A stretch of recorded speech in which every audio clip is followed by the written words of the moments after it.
7 copas bem frondosa. Essa semana passada, a irmã Antônia, cadê a irmã Antônia? Foi ali, né? Me trouxe uma foto da época que nós construímos isso aqui, da primeira vez que eu fiquei aqui na igreja. Essa árvore que era só um toquinho. Era só, eu até assustei, vi aquele limpão assim, falei, mas que lugar é esse? Não, aqui, pastor. É verdade, aqui mesmo. E foi muito legal ver essa lembrança. E hoje essas 7 copas que nós deixamos propositalmente uma copa só, e ela cresceu, né? E deu sombra para toda essa área nossa de confraternização. Que bom receber você nessa noite. Eu quero, nesse momento agora, lembrar coisas bem rapidamente. A gente está numa série de mensagens. Hoje é a última mensagem. A temática é Caminhos da Restauração. Nós entendemos, acreditamos que Deus promove restauração na vida das pessoas o tempo todo. O tempo todo. Nós entendemos que a restauração ela não é um momento estanque, não acontece no estalar de dedos. Deus não nos impacta dessa maneira. Ele entende as nossas limitações, foi Ele que fez cada um. Então Ele sabe os nossos limites, Ele sabe até onde a gente aguenta o arroxo. Então Ele vai promovendo transformações paulatinas, e isso acontece no decorrer da vida da gente. É assim que Deus age na vida das pessoas. Deus vai promovendo essas mudanças importantes, necessárias na vida de cada um de nós. Nós estamos lendo no livro de Neemias, e é a base do nosso entendimento nestas celebrações, nesses estudos, e hoje nós vamos estar diante de Neemias capítulo 8, um pouco do 9, um pouco do 10, textos pequenos e rápidos, e nós queremos que você esteja caminhando com a gente. Nós falamos na primeira mensagem a respeito de revelação. Deus revela o caminho, Deus revela o problema, Deus revela a área de cada um de nós que precisa de um tratamento especial, e Ele abre os nossos olhos para isso de alguma maneira. Ele usa pessoas, Ele usa imagens, filmes, Ele usa momentos, situações, e Ele então traz à nossa mente, traz ao nosso coração, traz ao nosso entendimento, de forma que eu entenda que em algum lugar da minha vida, em algum momento do meu ser, do que eu sou, precisa ser alterado, precisa ser melhorado, e Ele então revela a nós.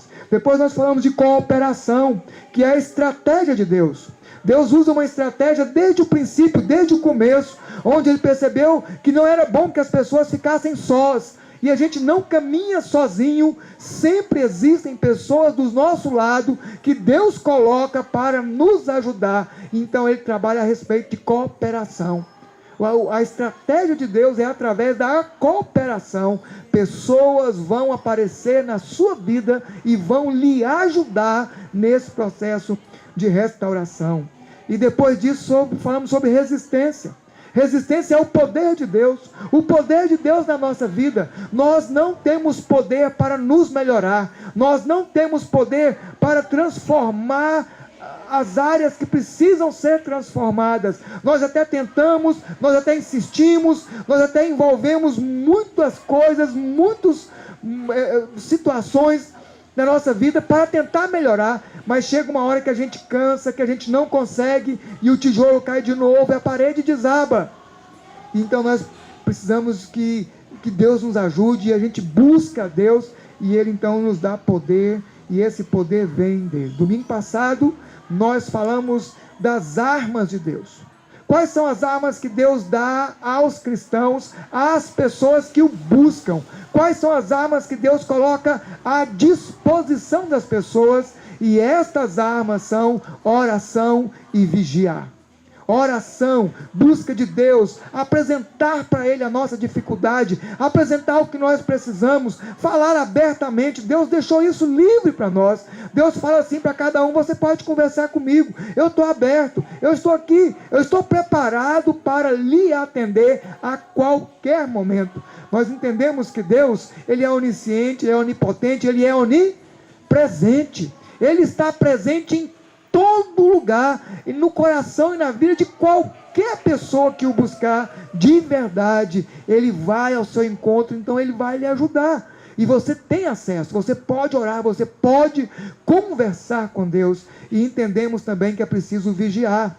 Todos nós somos tentados, todos nós somos cutucados nos nossos problemas, nas nossas falhas, nas áreas que nós não temos controle, e é nesse lugar que o inimigo vai colocar dificuldade para que a gente caia, para que a gente não tenha vontade de buscar a Deus, se isolar e entender que Ele não é nada nesse mundo e desistir da vida. Não, Deus dá armas para você.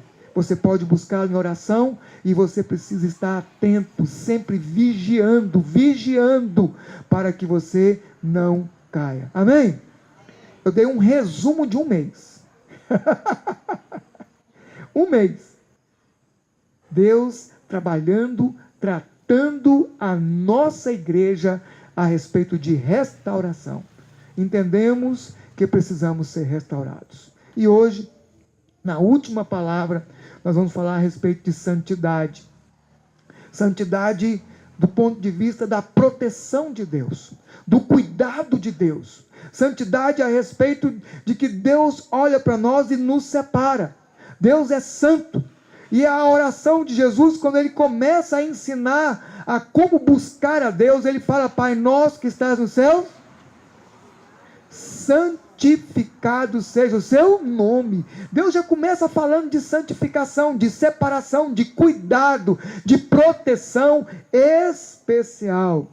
E é importante que a gente entenda que é necessário fazer um compromisso com Deus, um compromisso com Deus. O que é que você entende por pacto? Pensa aí um pouquinho, agora para você pensar, para a gente começar a receber do Senhor essa palavra.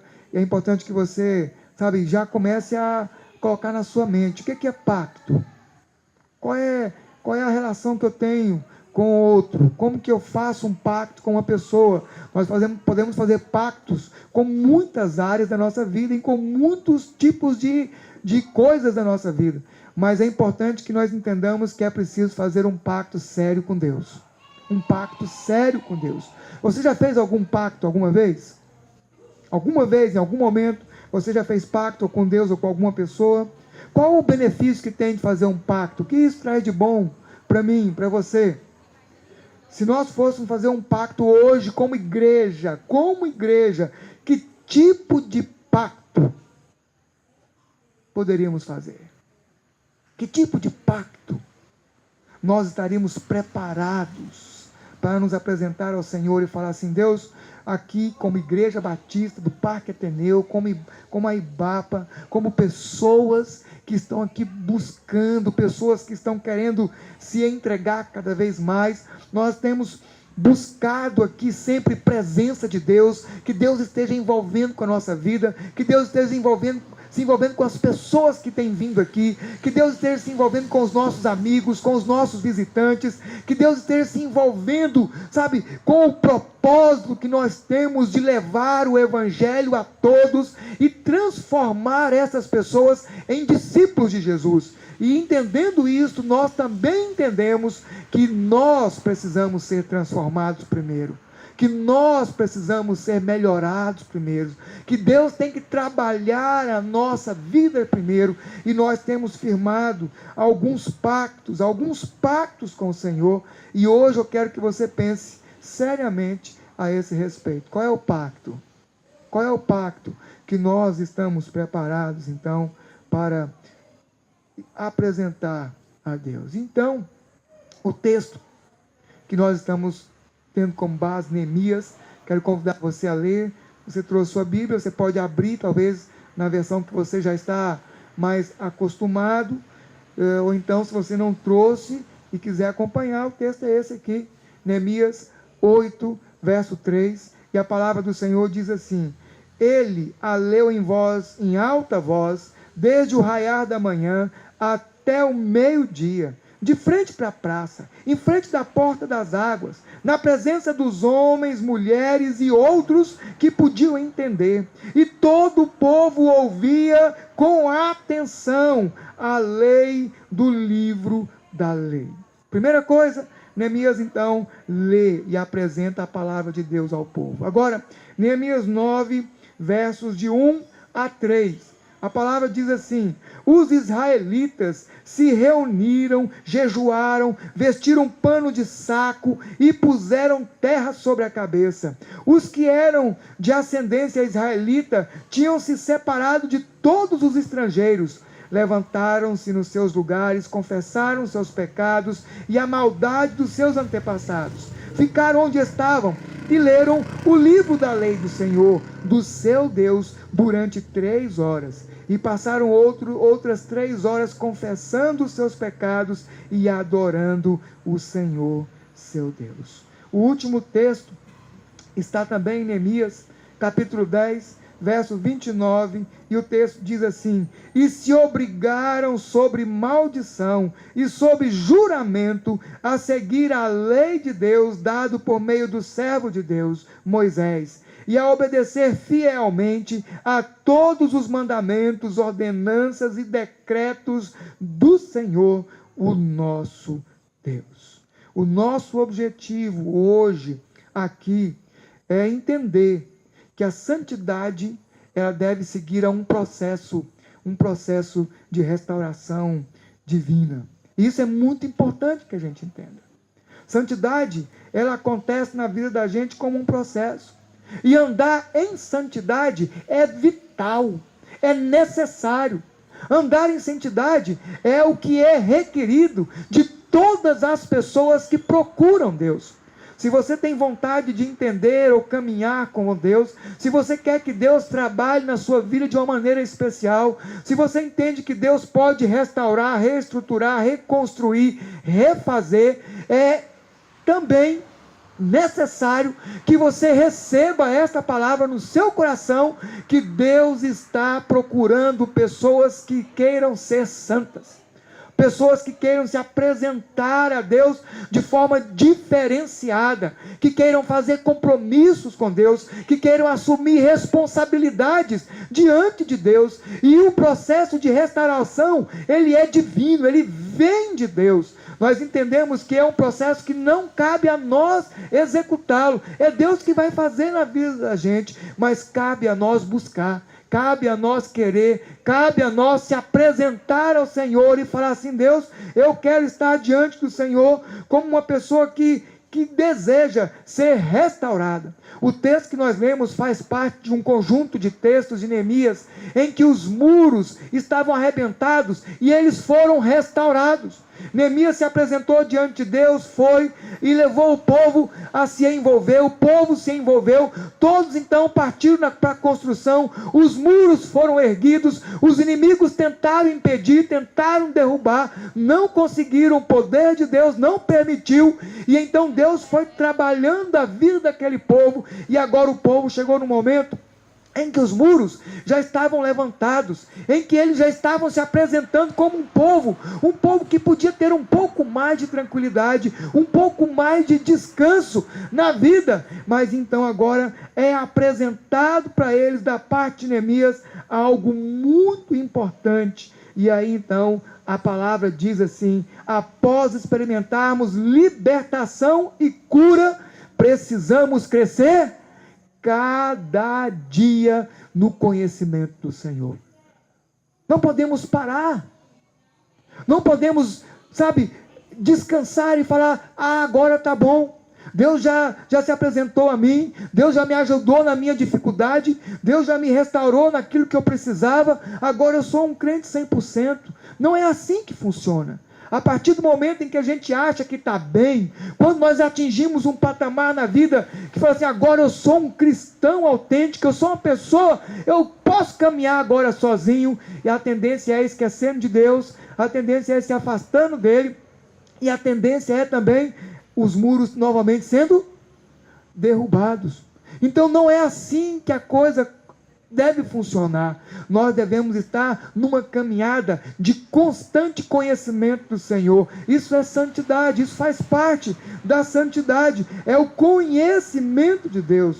E a respeito disso nós podemos afirmar algumas coisas que são muito importantes. A primeira delas é que Deus nos chamou para ser santos.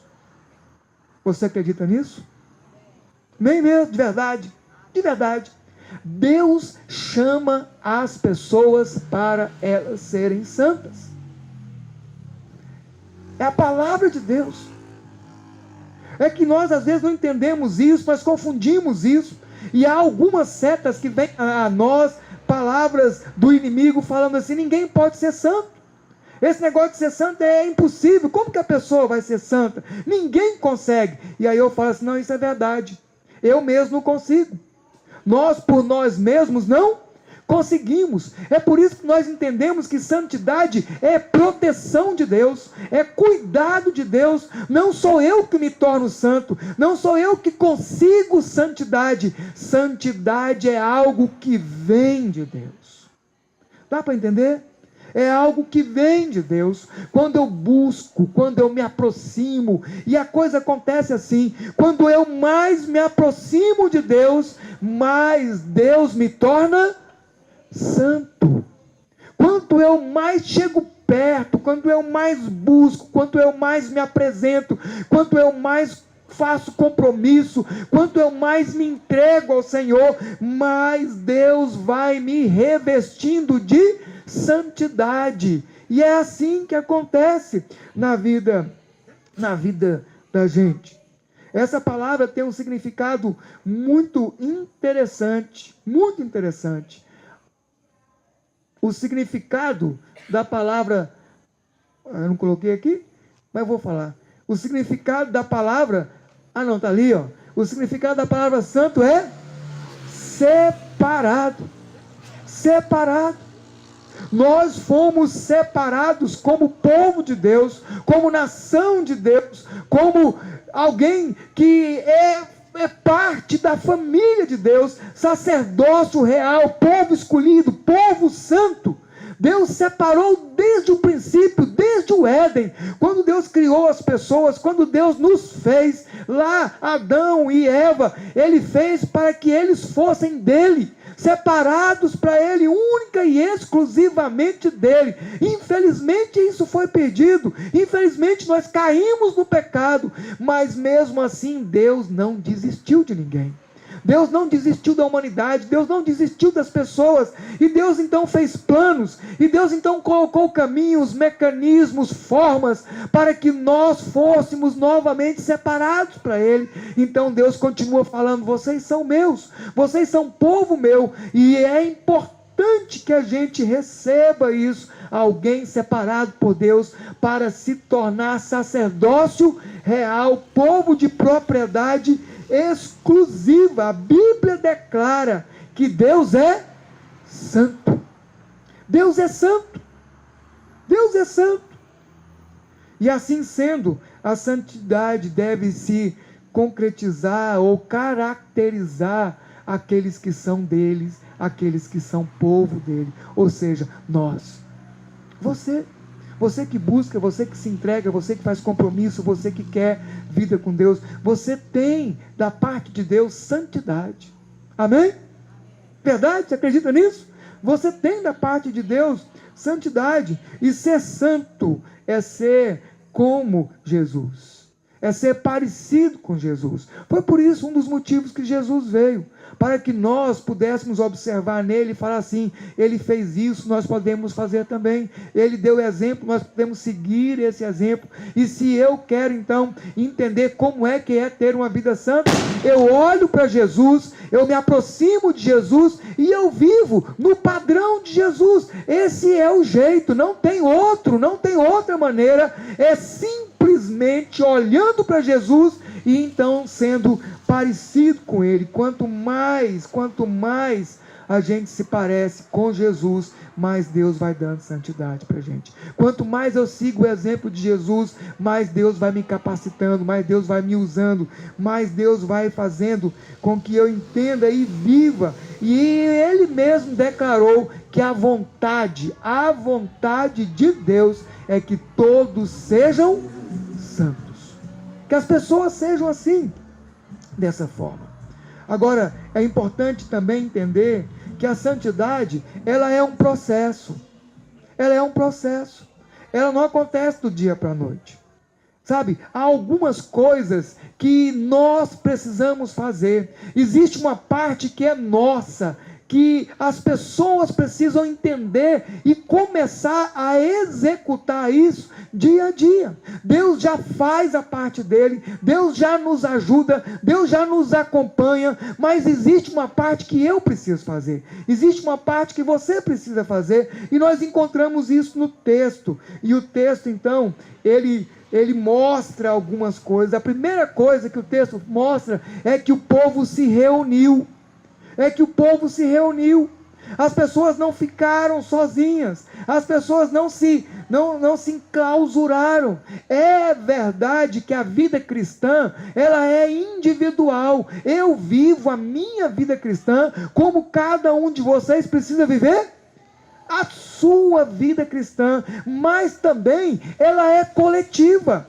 É por isso que nós estamos aqui nessa noite. Dá uma olhadinha para o lado, dá uma olhadinha, olha que legal. Olha que beleza. Você pode aqui encontrar com pessoas, ver pessoas, sabe, declarar para essas pessoas que elas são importantes na sua vida. Você pode reservar um momento e ter uma conversa com alguma pessoa. Você pode apresentar a sua luta para a pessoa. Você pode, sabe, pedir para a pessoa que o ajude em algum momento, em alguma necessidade. É assim que é. Então o povo precisa estar reunido, o povo precisa estar junto, o povo precisa depender um do outro. Essa é a proposta de igreja. A proposta de igreja é que nós não fiquemos sozinhos, isolados no mundo, mas que nós entendamos que existem pessoas que estão ao nosso redor e que nós podemos ser ajudadas por elas, como também podemos ajudar. É assim que funciona. Então o povo se reúne, mas o povo também, ele promoveu um jejum. Sabe o que significa isso? Que eles abriram mão de alguma coisa que é importante para eles. Eles abriram mão de alimentar. E no lugar da alimentação, eles então buscam a Deus, eles oram a Deus. Vocês estão entendendo? Para que eu alcance santidade, para que Deus me santifique, algumas coisas que eu preciso fazer, juntar com outras pessoas, promover jejum sempre, além da oração, além de busca de Deus, no meu quarto, lá na minha casa, ou então com outras pessoas, então promover um jejum, abster de alguma coisa. O povo vestiu-se de saco, o povo vestiu-se de pano de saco. A ideia é humilhação. A ideia é entender que eu não consigo vencer tudo na minha vida. Eu não consigo fazer. Eu não sou melhor do que ninguém. Eu preciso depender de outro. E principalmente de Deus. E aí, então eu vou até Deus humildemente. Essa é a ideia do pano de saco. É tirar a minha roupa bonita. É tirar o meu poder. É abrir mão da pessoa que eu sou e me submeter a Deus primeiramente, mas me submeter também a outras pessoas que vivem perto de mim, que estão comigo. E isso é muito importante a gente entender. A outra coisa que o povo fez foi ler. Ele buscou o livro da lei, ele buscou os escritos de Moisés, e aí então eles começaram a ler, e um momento do texto falou assim, eles ficaram lendo 3 horas, de manhã até meio-dia, e depois eles ficaram mais 3 horas, fazendo o próximo passo, que é confessar os seus pecados. Falar para Deus, Deus, eu errei nisso, eu errei naquilo. Nós precisamos voltar à prática de confessar, de falar da minha limitação, de falar do meu problema, de abrir o jogo para Deus. Olha, eu entendo que confessar é algo muito difícil. Eu entendo, é algo muito difícil. Um dia desse, a gente estava reunido aqui na igreja com alguns casados, e um dos nossos irmãos falou assim: olha, eu tenho dificuldade com isso, eu vou contar para vocês. É muito bonito a gente falar isso, apresentar a minha falha, apresentar o meu problema, mas e agora? E depois? Como é que vai ficar esse negócio? Será que todo mundo vai ficar sabendo? Não é? Agora vai espalhar e vai abrir o jogo daquilo que eu sou. Mas é importante a confissão. Então nós não nos confessamos a qualquer pessoa. Precisam ser pessoas especiais, pessoas que são seus parceiros, que você confie, que você tenha, sabe, credibilidade, que ela tenha, a pessoa tenha credibilidade também diante de você, para que você abra o seu coração e preste contas da sua vida a essa pessoa. Nós entendemos que quando a gente começa a prestar contas da nossa vida, nós mesmos, sabe, Deus coloca algo interessante como um mecanismo de defesa para que nós não erremos mais. É que quando eu confesso, à medida que eu quero fazer de novo, e aí vem na sua cabeça: vou ter que confessar de novo? E aí, como é que vai funcionar isso? Só isso já faz com que a gente pense duas vezes antes de cair, antes de errar novamente. Então, por isso, o povo começou a confessar adiante de Deus, a falar do seu problema, a falar da sua luta. O povo também precisa aprender a adorar a Deus, a buscar a Deus. E eu já falei numa mensagem aqui que adorar é muito mais do que nós fizemos aqui hoje à noite. Claro que nós adoramos ao Senhor aqui. É claro que esse processo todo aqui é um processo de busca, de adoração a Deus. Mas adorar é quando você tem coragem de se ajoelhar, de colocar a cabeça no chão, de beijar os pés. Isso é adoração, é entrega total de submissão. É uma pessoa totalmente entregue, totalmente submissa. E nós precisamos entender que a Deus nós temos que estar 100% submisso. Nada na nossa vida pode estar acima de Deus. Eu não posso ter, sabe, as minhas vontades, os meus desejos como algo mais importante do que Deus na minha vida. Isso não pode acontecer, não pode. Se você quer cair, se você quer errar, se você quer se lascar, desculpa a palavra,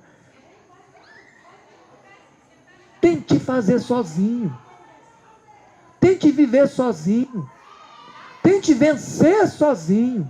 Não vai dar certo, não vai dar certo. Você pode até conseguir vitórias, você pode até acumular riquezas, você pode até comprar todas as coisas que você queria, mas com certeza vai existir um vazio muito grande no seu coração. Com certeza alguma coisa ainda fica ali martelando: está faltando algo, está faltando algo. Não, tem que trocar o carro. Não, está faltando algo, tem que trocar a casa. Não, está faltando algo, tem que trocar a esposa. Não, está faltando algo, tem que... Troca. Vai trocar até morrer. Vai trocar sempre. Porque o que falta é adoração verdadeira a Deus. É só isso que vai preencher a vida das pessoas. E isso vai gerando santidade na vida da gente. E o povo fez um acordo com Deus. O povo fez um pacto. O povo fez um compromisso. E Deus se alegra quando as pessoas fazem compromissos com Ele. Oh, que coisa boa. Oh, que coisa, sabe, que coisa legal. Você tem coragem de fazer um compromisso com Deus? Mas o negócio com Deus é um pouco diferente do que a gente às vezes está acostumado, principalmente nós como brasileiros, né? Para Deus a coisa funciona assim, ó: ninguém é obrigado a prometer nada. Ninguém é obrigado a prometer nada. Mas se você prometer, você é obrigado a cumprir. É simples. A regra de Deus, a lei de Deus é muito simples, muito simples. Você não tem que prometer nada, mas se prometer, cumpra. Se prometer, cumpra, porque Deus vai buscar essa sua promessa que você fez diante dele. Olha, então, lembre-se, santidade é um processo executado por Deus, mas com a nossa parceria. Deus não age sozinho na nossa vida. Não vai agir. Deus não vai transformar, não vai mudar, não vai mexer na vida de ninguém que não queira se comprometer com Ele, que não queira se entregar para Ele, que não queira participar, sabe? É muito bonito tudo isso aqui, é muito lindo. A gente sai lá das quatro paredes, vem aqui para fora com mesinha, daqui a pouco vai ter um jantar oferecido para vocês de graça, ninguém vai pagar nada, e é um jantar maravilhoso, delicioso, ninguém vai embora, tá? Terminando aqui, as mesas estão aí para isso mesmo, mas olha, nada disso tem valor, se não for para que Deus alcance o seu coração, se não for para que você entenda que a santidade de Deus é um processo que o Espírito Santo de Deus trabalha na vida da gente, mas que precisa de eu me envolver, que precisa, sabe, que eu faça também a minha parte, que eu entre também nesse processo. E finalmente, o último ponto é que verdadeiramente a santidade de Deus nos protege. Amém? A santidade de Deus nos protege. E olha só como é que é isso. Hebreus capítulo 12, no verso 14, tem um texto, que é um texto muito forte, muito poderoso. E a gente precisa prestar bastante atenção. Numa primeira leitura, talvez ninguém consegue ver, poucos conseguem enxergar. Então a palavra fala assim: esforcem-se para viver em paz com todos e para serem santos. Sem santidade, ninguém verá o Senhor. Vamos todo mundo falar junto bem forte? Sem santidade, ninguém verá o Senhor. Isso é muito forte. Isso é muito forte. E é por isso que a gente está fechando esse tempo, essa caminhada de reconstrução, sabe, de restauração, com essa palavra de santidade. Porque sem santidade, ninguém absolutamente vai conseguir enxergar o Senhor. Já pensou? Você sabe o que isso significa? Que sem santidade não entra no céu. Isso significa que sem santidade não tem salvação. Ok? É forte. É sério. Sem santidade não tem vida com Deus. Sem santidade não tem presença de Deus. Sem santidade, ninguém verá a Deus. Não vai para o céu, não vai entrar. Porque é o único lugar que nós veremos a presença do Senhor, o único lugar onde nós estaremos diante de Deus, o único lugar onde Deus vai falar face a face conosco, vai ser no céu, vai ser na eternidade. É lá no eterno, é só lá que a gente tem terá esse privilégio de estar diante de Deus. Então sabe, imperativo que nós tenhamos uma vida de santidade, sejamos separados, que Deus esteja se envolvendo com a vida de cada um de nós. É preciso dizer também que santo não é aquele que não peca. Não é bem assim, sabe? As pessoas continuam pecando, infelizmente nós continuamos pecando, mas santo é aquele que peca, mas é aquele que busca tratamento, é aquele que vai atrás de cura, é aquele que não se contenta em ter caído, é aquele que entende que pecou por uma fragilidade da sua vida, mas que isso não deve fazer parte da sua caminhada. Eu não posso viver 1, 2, 3, 4, 5, 6, 10, 15, 20 anos cometendo os mesmos erros, as mesmas falhas, os mesmos pecados. Não, alguma coisa é preciso mudar, acontecer na minha vida para mudar. Alguma coisa, sabe, tem que acontecer para que eu tenha uma vida separada, e separada gerando santidade.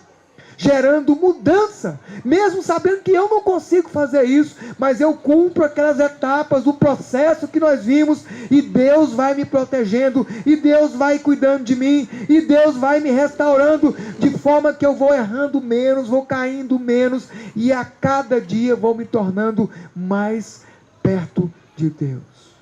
Pensa que beleza, sabe? É Deus trabalhando na vida da gente. E essa intimidade divina gerada pela presença de Deus. Mas é importante também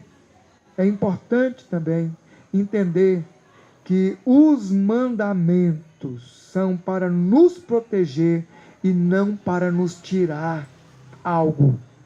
Os mandamentos de Deus, as palavras de Deus. Quando eu era pequeno, meu avô sempre falava assim para mim, pra gente, né, os netinhos lá em casa. Falava assim: olha, meu filho, aprenda uma coisinha aqui. Lâmpada para os seus pés é a palavra, e luz para o seu caminho. Lâmpada, luz.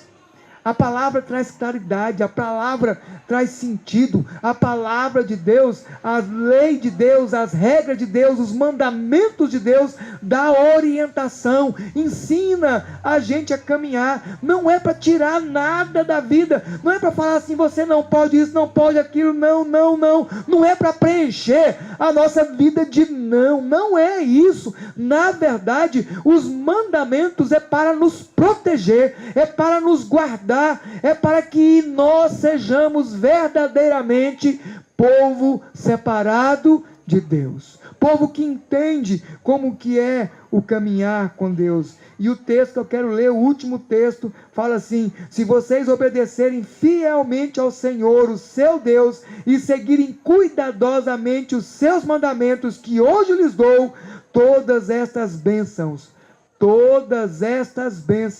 virão sobre vocês e os acompanharão, se vocês obedecerem ao Senhor, o seu Deus. Então, há bênçãos em obedecer ao Senhor. A bênção por andarmos em santidade com Deus, diante de Deus. E o nosso desafio, terminando essa série de mensagens, é que a santidade, a nossa conclusão é que a santidade, ela é fundamental. Glória a Deus. É fundamental. Sem ela, nós não veremos ao Senhor. Vamos pensar melhor sobre santidade agora? Amém? Verdade? Vamos pensar melhor sobre santidade. Não é algo inalcançável, não é algo difícil, não é algo que está distante de nós, muito pelo contrário, é uma proteção de Deus à nossa vida, é um cuidado de Deus, e nós precisamos vivenciar todo o ciclo, todos aqueles passos que foram apresentados. Se você tiver com dificuldade de lembrar, é só pegar o nosso informativo, está tudo aí escrito, toda a mensagem da noite, de todos os domingos, a gente escreve e vai para você ler na sua casa. Tem aí todos os, sabe, que faz parte do ciclo, para que você faça a sua parte, para que Deus gere santidade na nossa vida. E aí, então, o desafio, para terminar essa série, é fazermos um grande pacto com Deus. Amém? De verdade? Esse é o desafio. É o desafio da nossa igreja. Nós estamos aqui numa caminhada, querendo ser uma igreja em células, uma igreja que ama a Deus verdadeiramente e que haja em benefício da sociedade, promovendo transformação, promovendo mudança, promovendo melhoria na vida das pessoas, levando as pessoas a entenderem que com Deus serão pessoas melhores, que com Deus a sua vida vai, sabe, galgar, você vai prosperar. Não é ficar rico não, mas você vai ter prazer de viver, você vai ter, sabe, gosto, você vai sentir vontade de estar sempre aqui, sempre com a gente, e buscando a Deus e se envolvendo em tudo aquilo que Deus está apresentando para a gente. E isso é muito bonito, sabe? Faça um pacto com Deus, como o povo judeu fez, o povo de Israel fez um pacto bonito, um pacto de andar em obediência e um pacto de andar em santidade. Amém? Amém? De verdade. Vamos cantar uma música? Vamos cantar uma música? Eu quero que você agora invista um tempo na sua vida. Nesse momento, invista um tempo na sua vida. Um tempo de apresentar a Deus sabe, a sua existência, o seu ser, de falar para Deus assim: Deus, olha para mim, uma pessoa simples, uma pessoa como outra pessoa qualquer, mas hoje à noite eu quero que o Senhor fale no meu coração. Hoje à noite eu não quero ir